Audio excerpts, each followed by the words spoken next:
สวัสดีครับนักลงทุนแล้วก็ทางสมาชิกที่สนใจในการเทรด Binary Option ทุกคนนะครับวิดีโอนี้จะเป็นวิดีโอที่ผมจะแนะนำวิธีการรับสัญญาณจากเว็บ iqoptionthailand.com นะครับเงื่อนไขการรับสัญญาณจากทางระบบผมนะครับคือ 1. ต้องเป็นสมาชิกในเว็บไซต์ของ IQ Option Thailand หรือในเป็นสมาชิกในสายงานของผมนะครับซึ่งเวลาแอดผมมาในไลน์เนี่ยนะครับอย่างแรกเลยเนี่ยจะต้องบอกผมก่อนว่ามาจากสมาชิกท่านใดแนะนำเข้ามานะครับผมถึงจะแอดเข้าไปในกลุ่มไลน์เพื่อที่จะรับสัญญาณจากผมได้นะครับนี่คืออย่างแรกแล้วก็อย่างที่สองนะครับคืออย่างน้อยนะครับจะต้องเคยผ่านการเทรดเดโมมาก่อนนะครับเพราะว่าถ้ายังไม่เคยเล่นเดโมเนี่ยจะไม่รู้ว่าเมนูแต่ละเมนูของโปรแกรมเทรดของ IQ Option เนี่ยเขาเทรดกันยังไงแล้วเมนูแต่ละเมนูมันใช้ยังไงนะครับเรามาเริ่มกันเลยนะครับว่าวิธีการรับสัญญาณนะครับผมจะส่งสัญญาณยังไงนะครับวิธีการตั้งหน้าต่างในแต่ละคู่เงินนะครับให้ทำอย่างนี้นะครับตรงนี้มันเพิ่มคู่เงินไปได้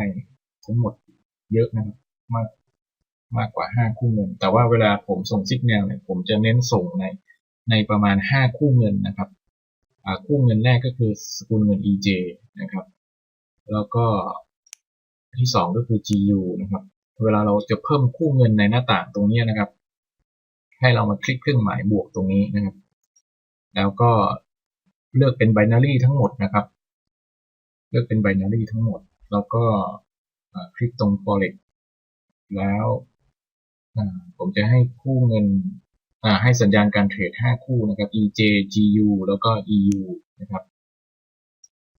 แล้วก็ตัว AU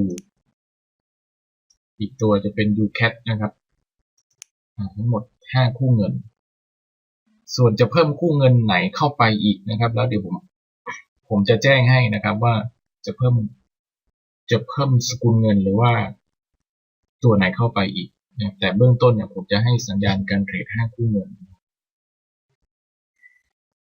วิธีการรับสัญญาณนะครับก็คือในโปรแกรมเทรดของ IQ Option เนี่ยนะครับเวลาเราเลือกเป็น binary นะครับสมมติว่าสกุลเงิน UCAT นะครับถ้าเราเลือกเป็น binary นะครับใน time frame ของโปรแกรมเทรดของ IQ Option เนี่ยนะครับเขาจะเว้นช่วงเวลาทั้งหมดช่วงเวลาห่างกัน15 นาทีนะครับอย่างนี้นะครับอันนี้คือเวลา 21:45 นาทีแล้วก็หลังจากนั้นเนี่ยมันจะเป็น 22 นาฬิกานะครับแล้วก็ 22 นาฬิกา 15 แล้วก็ 22 นาฬิกา 30 นะครับจะสังเกตว่าทุกช่วงเวลาเนี่ยมันจะห่างกันอยู่15 นาทีนะครับแล้วเวลาผมให้สัญญาณการเทรดเนี่ยผมจะให้สัญญาณการเทรดใน time frame 15 นาทีนะครับเป็นหลักแล้วเวลาผมให้สัญญาณการเทรดนะครับผมจะพิมพ์เข้าไปในกลุ่มไลน์นะครับแล้วก็สมมติว่าผมจะให้สัญญาณการเทรดEU นะครับผมก็จะบอกว่า call EU นะครับพอผมบอก call EU ปุ๊บเนี่ยในไลน์เนี่ยมันดีอย่างหนึ่งนะครับที่ผมเลือกส่ง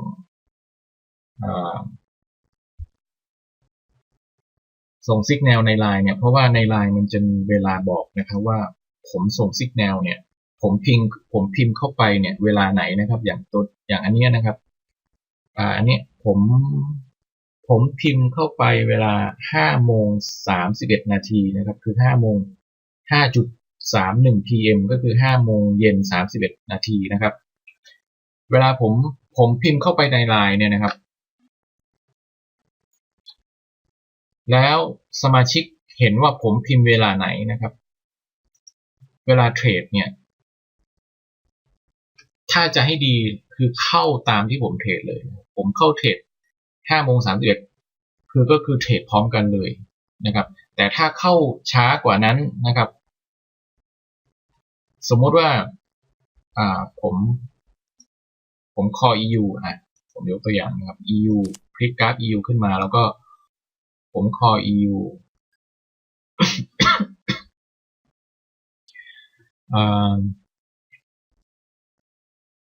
ตอนนี้ผม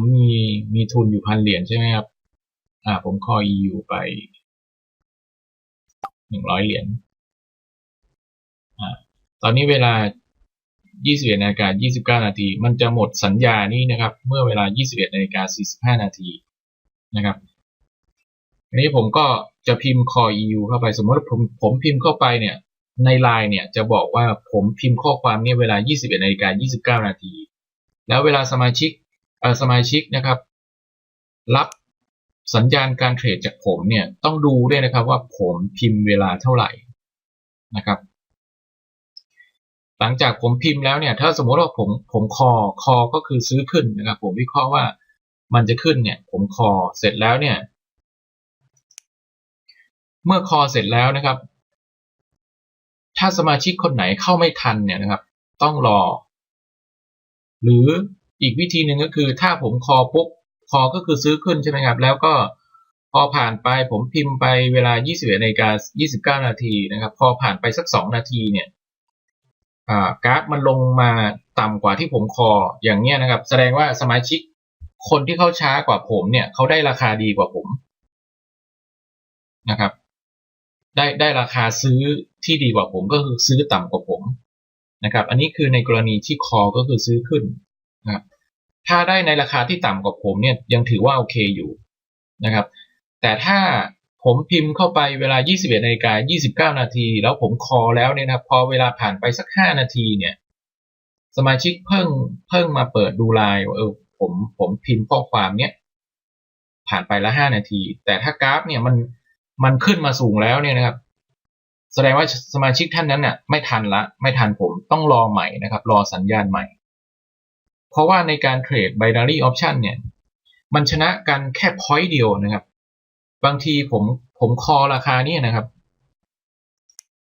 ผมจะขยายให้มันชัดๆหน่อยนะเนี่ยนะครับบางทีผมคอราคาเนี้ยสมาชิกท่านไหนที่เข้าช้านะครับแล้วมาคอตรงนี้เนี่ยพอมันหมดอายุสัญญา 21 นาฬิกา 45 นาทีเนี่ยกราฟมันลงมาอยู่ตรงจุดเนี้ยผมกำไรแต่สมาชิกที่มาคอตรงนี้จะขาดทุนนะครับเพราะว่า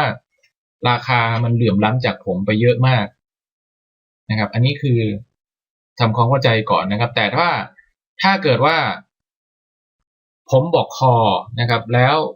พอผ่านไปสัก 2-3 นาทีหรือผ่านไปสัก 4-5 นาทีเนี่ยนะครับราคามันลงมาต่ำกว่าที่ผมคออย่างเงี้ยนะครับสมาชิกจะเข้าไปคอตามผมเนี่ยก็ยังถือว่าโอเคอยู่นะครับเพราะว่าบางทีเนี่ยสมาชิกที่คอตามผมแล้วได้ราคาต่ำกว่าผมหรือได้ราคาดีกว่าผมเนี่ยออเดอร์ของสมาชิกท่านนั้นอาจจะกำไรนะครับบางครั้งออเดอร์ผมอาจจะขาดทุนถ้าเกิดว่าหมดอายุสัญญาเวลา 21 นาฬิกา 45 นาทีแล้วกราฟมันสมมติว่าสมาชิกท่านอื่นมาคอตรงนี้นะครับที่เข้าไปช้ากว่าผมแล้วเข้ามาคอในได้ราคาที่ดีกว่าผมเนี่ยแล้วพอจบสัญญา 21 นาฬิกา 45 นาทีนะครับเขาคอตรงนี้ใช่ไหมครับตรงนี้นะแล้วถ้าเกิดว่าพอจบสัญญาเนี่ยราคากราฟมันมาอยู่ตรงนี้นะครับผมซื้อขึ้นแต่กราฟมันลงมาต่ำกว่าที่ผมคอนิดหน่อยผมแพ้แต่สมาชิกที่คอตรงเนี้ยถือว่าชนะนะครับอันนี้คือเข้าใจนะครับ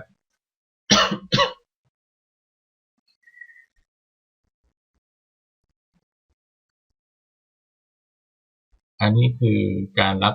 สัญญาณในกรณีที่คอนะครับคอก็คือซื้อขึ้น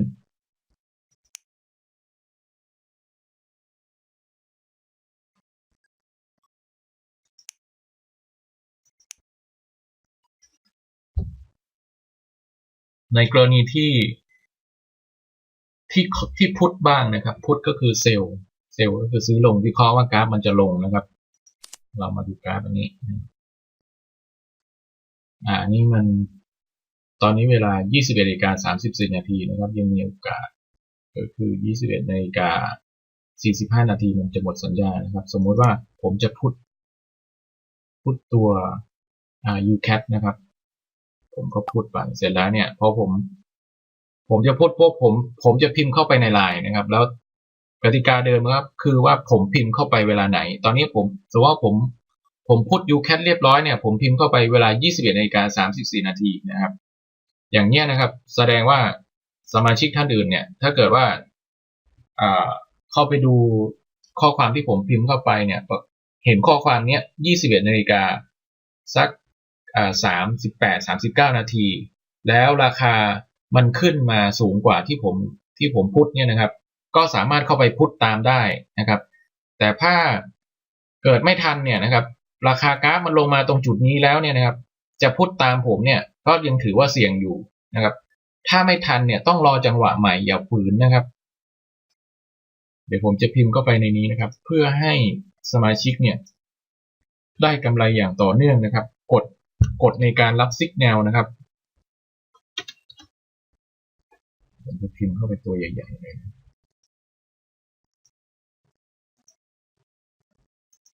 รอแป๊บนะครับคือกฎนี้ต้องรักษาไว้ด้วยครับไว้ให้ดีด้วยนะครับไม่งั้นพอร์ตข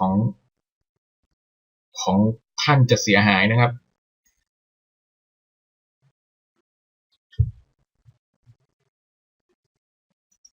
เราไม่ต้องการให้พอร์ตของท่านเสียหายเราต้องการให้พอร์ตของท่านโตขึ้นเรื่อยๆนะครับ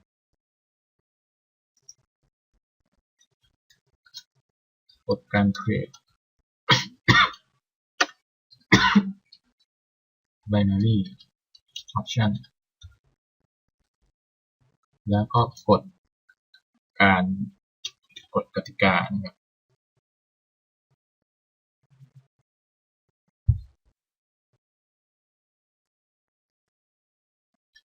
กฎการรับ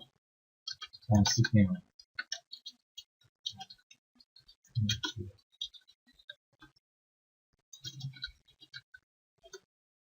ข้อ 1นะครับอันนี้สำคัญมากนะครับต้องรักษาวินัยการเทรดให้ดีที่สุด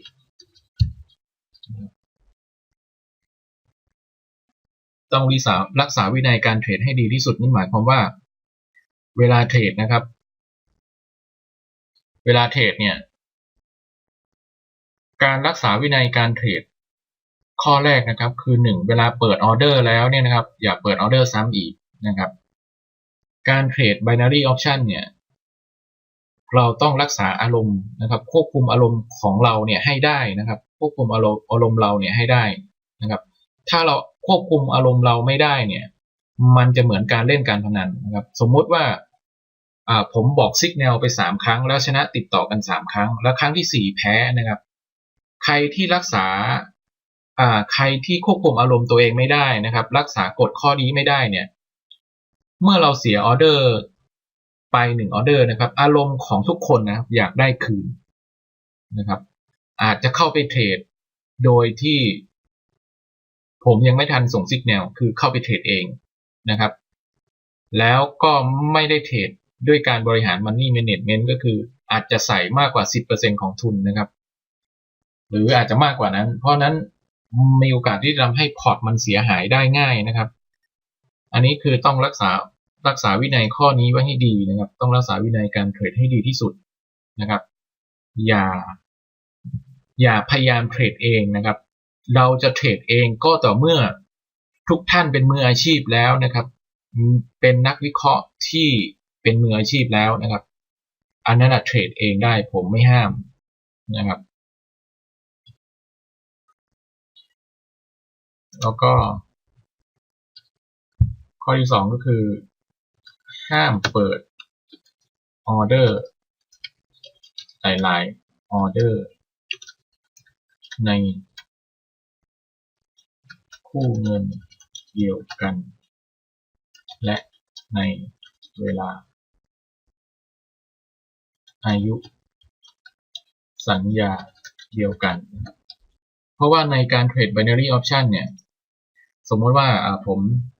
ตอนนี้เป็นกราฟของ UCAT ใช่ไหมครับ กราฟมันกำลังลงแล้วมันหมดอายุสัญญา 21 นาฬิกา 45 นาทีเนี่ยนะครับตอนนี้มัน 21 นาฬิกา 39 นาทีอีก 6 นาทีมันจะหมดเวลานะครับสมาชิกบางคนเนี่ยเห็นกราฟมันกระชากลงเนี่ยออเดอร์แรกเนี่ยเปิดไปแล้วนะครับพุทก็คือกำไรไปแล้วเนี่ยตอนนี้มันบอกว่า profit total profit 170 เหรียญนะครับเห็นว่ากราฟมันกำลังลงเนี่ยเข้าไปใส่พุทอีกนะครับอันเนี้ยจริงๆแล้วผมไม่แนะนำนะครับเพราะว่าเมื่อเราได้กำไรออเดอร์นี้มาแล้วนี่นะครับเราต้องรอให้ออเดอร์นี้มันจบก่อนนะครับว่าเมื่อจบอายุสัญญาออเดอร์นี้กำไรหรือขาดทุนนะครับเพราะว่าออเดอร์ที่2ที่เราเข้าเนี่ยมันอาจจะเป็นออเดอร์ที่ทำให้เราขาดทุนก็ได้นะครับเพราะนั้นผมไม่แนะนำให้เปิดหลายออเดอร์นะครับไม่แนะนำให้เปิดหลายออเดอร์ในคู่เงินเดียวกันและในเวลาอายุสัญญาเดียวกันนะครับอันนี้มันสุ่มเสี่ยงต่อการที่จะทำให้พอร์ตเราเสียหายนะครับ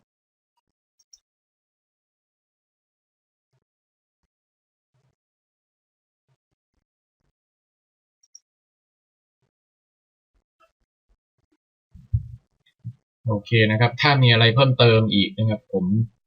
จะพิมพ์เข้าไปในกลุ่มไลน์แล้วกันนะครับยังไงก็แอดผมมานะครับก็ดูในเว็บไซต์ว่าแอดผมได้ช่องทางไหนนะครับหรือถ้าไม่ได้สมัครจากต่อผมโดยตรงเนี่ยก็ต้องผ่านการแนะนำจากสมาชิกท่านอื่นมานะครับต้องบอกผมด้วยว่าจากใครนะครับไม่งั้นผมจะไม่ให้เข้าไปในกลุ่มไลน์นะครับสำหรับวิดีโอนี้นะครับก็คงจะไม่มีอะไรเพิ่มเติมจากนี้นะครับถ้ามีอะไรเพิ่มเติมผมจะพิมพ์เข้าไปในไลน์แล้วพบกันใหม่ในวิดีโอต่อไปนะครับสวัสดีครับ